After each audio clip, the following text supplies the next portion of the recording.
ரீசெண்டாக ஷாமிலேருந்து வந்து பார்த்தீங்கன்னா ஷாமி 14 ப்ரோ வந்து லான்ச் பண்ணியிருந்தாங்க. நம்ம 14 ப்ரோவை பற்றி பார்க்கலாம். ஸோ இதோட டிசைன் அப்படின்னு வந்து பார்த்தீங்கன்னா பெருசாக வந்து எதுவும் இங்கே கொண்டு வரல. இதுக்கு முன்னாடி இந்த ஷாமி 13 எப்படி இருந்துச்சோ அதே சேம் டிசைனை தான் வந்து இங்கேயும் கொண்டு வந்திருக்காங்க. அதில் என்ன புதுசாக வந்து சேஞ்ச் பண்ணியிருக்காங்க அப்படின்னு வந்து பார்த்தீங்கன்னா இங்கே அலுமினியம் ஃப்ரேம்லேருந்து நம்மளுக்கு டைட்டானியம் ஃப்ரேம் வந்து கொண்டு வந்திருக்காங்க. இப்போ ரீசெண்டாக வந்து நீங்கள் ஐஃபோன் 15 ப்ரோவில் கூட வந்து பார்த்துருப்பீங்க, உங்களுக்கு டைட்டானியம் ஃப்ரேம் கொடுத்துருப்பாங்க. ஸோ அதே மாதிரியே இதுலேயும் வந்து டைட்டானியம் ஃப்ரேம் வந்து கொடுத்துருக்காங்க. நம்மளுக்கு பில்டு குவாலிட்டி ரொம்பவே ஸ்ட்ராங்காக இருக்கும். ஸோ மற்றபடி பார்த்தீங்கன்னா இதில் வந்து நம்மளுக்கு ஒரு 4 கலர் வேரியன்ட் வந்து கொடுத்துருக்காங்க. 4மே வந்து பார்த்தீங்கன்னா நம்மளுக்கு கிளாசி ஃபினிஷில் தான் வந்து கொடுத்துருக்காங்க. இதோட ப்ரொடெக்ஷன் அப்படின்னு வந்து பார்த்தீங்கன்னா ஷாமியோட லாங் ஜின் கிளாஸ் வந்து யூஸ் பண்ணியிருக்காங்க. ஸோ நம்மளுக்கு வாட்டர் ப்ரூஃபுக்கு வந்து IP68 வந்து கொடுத்துருக்காங்க. ஸோ இப்போ ரீசெண்டாக வர ப்ரீமியம் ஃபோன்ஸ் எல்லாத்துலேயுமே வந்து பார்த்தீங்கன்னா இந்த IP ரேட்டிங் 68 தான் வந்து கொடுத்துட்டு வராங்க. ஸோ இதுலேயும் அதே மாதிரி தான் வந்து கொடுத்துருக்காங்க. இதோட டிஸ்பிளே அப்படின்னு வந்து பார்த்தீங்கன்னா 6.73 இன்ச்சஸ்க்கான ஒரு full HD plus LTPO AMOLED display வந்து கொடுத்துருக்காங்க. ஸோ இதில் வந்து நம்மளுக்கு 120 ஹெர்ட்ஸ்க்கான ரெஃப்ரெஷ் ரேட்டும் வந்து கொடுத்துருக்காங்க. HDR10+ சப்போர்ட் இருக்கு, டால்பி விஷன் சப்போர்ட் இருக்கு. இதோட பிரைட்னஸ் அப்படின்னு வந்து பார்த்தீங்கன்னா 3000 ஹெர்ட்ஸ்க்கான ஒரு பீக் பிரைட்னஸ் வந்து கொடுத்துருக்காங்க. ஸோ இது வரைக்கும் வந்து எந்த ஃபோன்லையுமே வந்து நான் 3000 ஹெர்ட்ஸ்க்கான பிரைட்னஸ் வந்து பார்த்தது இல்லை. இந்த ஃபோனில் தான் வந்து ஃபர்ஸ்ட் டைம் 3000 ஹெர்ட்ஸ்க்கான பிரைட்னஸ் வந்து கொடுத்துருக்காங்க. ஸோ இது வரைக்கும் பார்த்த ஃபோன்ஸ்லாம் வந்து பார்த்தீங்கன்னா மேக்ஸிமம் வந்து 2500 அந்த மாதிரி வந்து பார்த்துருப்பீங்க. ஸோ இதில் 3000 கொடுத்துக்கிறது நல்லா இருக்கு. இந்த பிரைட்னஸ் நீங்கள் மற்ற ஃபோன்ஸை கம்பேர் பண்ணக்குள்ள ரொம்பவே பெட்டராக இருக்கும். இதோட சிப்செட் அப்படின்னு வந்து பார்த்தீங்கன்னா ஸ்னாப்டிராகன் 8 Gen 3 வந்து கொடுத்துருக்காங்க. இது வந்து பார்த்தீங்கன்னா லான்ச் ஆகி கிட்டத்தட்ட ஒரு 2 வீக்ஸ் தான் இருக்கும் அப்படின்னு நினைக்கிறேன். ஸோ இந்த ஒரு சிப்செட்டை வந்து இதில் யூஸ் பண்ணியிருக்காங்க. இதோட பெர்ஃபார்மன்ஸ் வைஸும் சரி, இதில் ஏகப்பட்ட ஃபீச்சர்ஸ் வந்து நம்மளுக்கு நிறைய இம்ப்ரூவ் பண்ணி வந்து கொடுத்துருக்காங்க.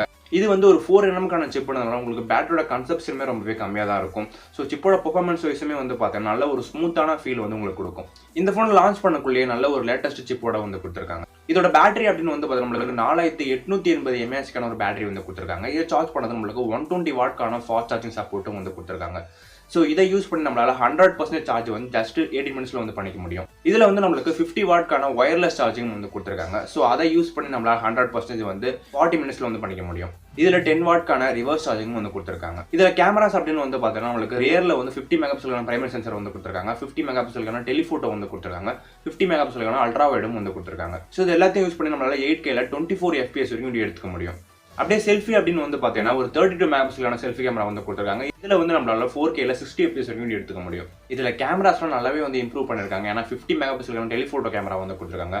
வேற எந்த கேமரா கொடுத்துருந்தாலும் இந்த அளவுக்கு வந்து பெட்டராக இருந்திருக்காது டெலிஃபோட்டோ மாதிரி. ஸோ அதுக்கப்புறம் நம்மளுக்கு 50 மெகாபிக்சலுக்கான அல்ட்ரா வைடும் வந்து கொடுத்துருக்காங்க. அல்ட்ரா வைடு வந்து பார்த்தீங்கன்னா உங்களுக்கு 50 மெகாபிக்சல் கொடுக்கறது ரொம்பவே பெட்டராக இருக்கும்.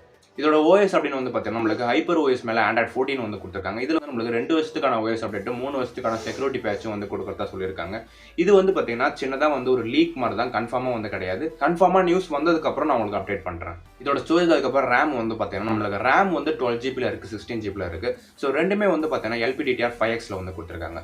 ஸ்டோரேஜ் அப்படின்னு வந்து பார்த்தீங்கன்னா நம்மளுக்கு வந்து 256 இருக்குது, 512 இருக்குது, 1 TB வரைக்கும் ஸ்டோரேஜ் வந்து கொடுத்துருக்காங்க. ஸோ இது வந்து பார்த்தீங்கன்னா UFS 4.0 வந்து கொடுத்துருக்காங்க. இதில் ஸ்டோரேஜ் ரேம் ரெண்டுமே வந்து வெல் அப்டேட்டான வெர்ஷன் வந்து கொடுத்துருக்காங்க. இதில் வேற என்ன எக்ஸ்ட்ரா சொல்லணும் அப்படின்னு வந்து பார்த்தீங்கன்னா ப்ளூடூத் வெர்ஷன் 5.4 வந்து கொடுத்துருக்காங்க. Wi-Fi 7 இருக்குது, NFC சப்போர்ட் இருக்குது, டியூவல் ஸ்பீக்கர் வந்து கொடுத்துருக்கான், USB 3.2 வந்து கொடுத்துருக்கான். ஸோ இது வரைக்கும் அந்த எந்த ஃபோன்லையும் வந்து USB 3.2 வரைக்கும் கொடுத்ததில்லை அப்படின்னு நினைக்கிறேன். ஸோ இந்த ஃபோனில் வந்து நம்மளுக்கு அதை கொடுத்துருக்காங்க. ஸோ அதே மாதிரி நம்மளுக்கு 3.5mm ஜாக்கும் SD கார்டு ஸ்லாட்டும் வந்து கிடையாது. ஸோ இப்போ எப்படி நம்மளுக்கு அட்வான்ஸாக வர எந்த லேப்டாப்லையும் CD பிளேயர் இல்லையோ, ஸோ அதே மாதிரி அதுக்கப்புறம் நம்மளுக்கு 3.5mm ஜாக்கும் SD கார்டு ஸ்லாட்டும் எந்த ஃபோன்லையும் இருக்காது. ஸோ ஒரு ப்ரைஸ் அப்படின்னு வந்து பார்த்தீங்கன்னா 57,000 வந்து சொல்லியிருக்காங்க. இது வந்து நம்மளுக்கு ஸ்டோரேஜ் அதுக்கப்புறம் ரேம் வேரியண்ட் வச்சு மாறும். இந்த ஒரு 57,000 இந்த மொபைல் வந்து ஒர்த்தா அப்படின்னு வந்து கேட்டிங்கன்னா கண்டிப்பாக வந்து ஒரு ஒர்த்தான மொபைல்னு வந்து சொல்லலாம். ஏன்னா இங்கே கேமரா வைஸ் வந்து நல்ல ஒரு இம்ப்ரூவ்மெண்ட் வந்து பண்ணியிருக்காங்க. டிஸ்பிளேலையும் வந்து நம்மளுக்கு LTPO டிஸ்பிளே வந்து கொடுத்துருக்காங்க. ஸோ பேட்டரி பேக்குமே ஒரு 5000 mAh கிட்ட வந்து கொண்டு வந்திருக்காங்க.